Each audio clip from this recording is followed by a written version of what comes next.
We're about to install our first piece of trim, which is the drip edge. We've already pre-installed our 30-pound felt paper. We are now attaching our drip edge to our eave.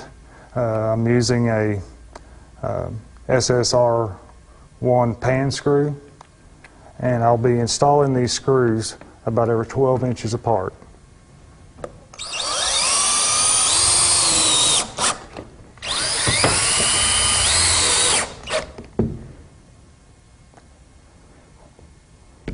What we're fixing to do now is install the cleat. If you'll notice that the paint is on the inside, and we'll be installing this on your rakes.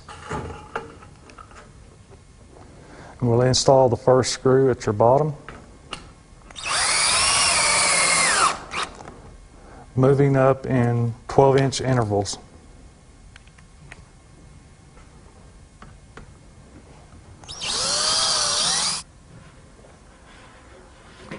We're about to install our valley.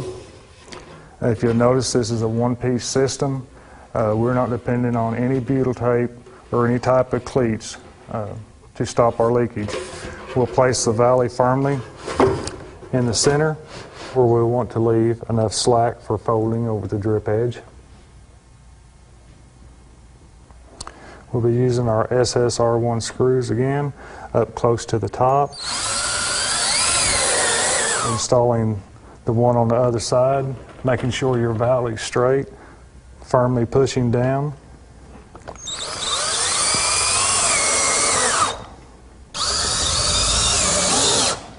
Now we're going to be cutting our valley pan so that we can hem it over the drip edge.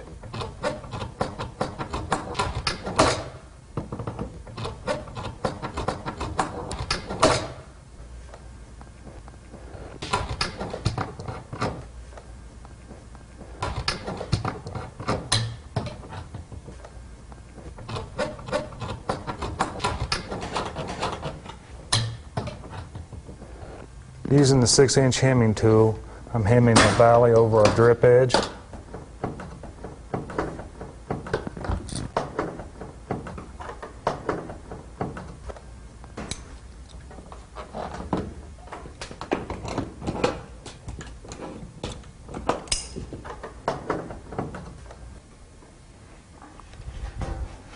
Now we're going to be installing our first panel. Taking our panel, locking it over the drip edge, sliding it up into place. Then we'll be installing our screws in 12-inch intervals.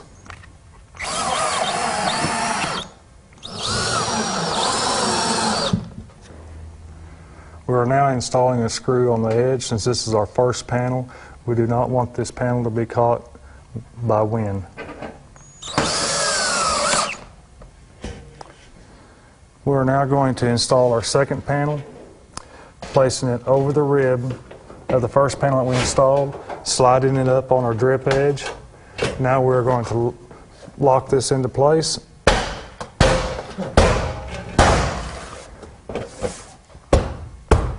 Our first screw at the bottom of the panel.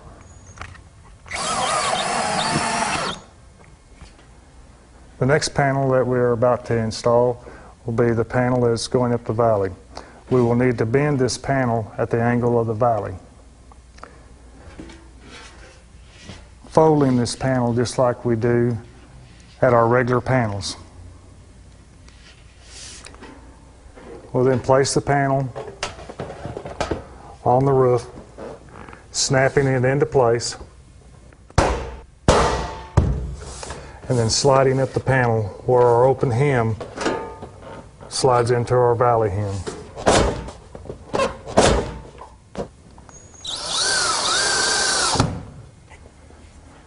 Now we're going to install our Z closure, which this will be going up on the rake. On all Z closures, we require a 7/8 butyl tape.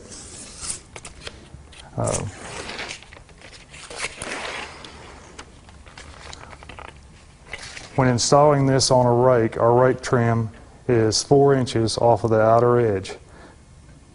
And you want to install the outer edge of our Z closure at 4 inches. If you'll notice, our Z trim is 4 inches from our outer edge of our first panel that we installed.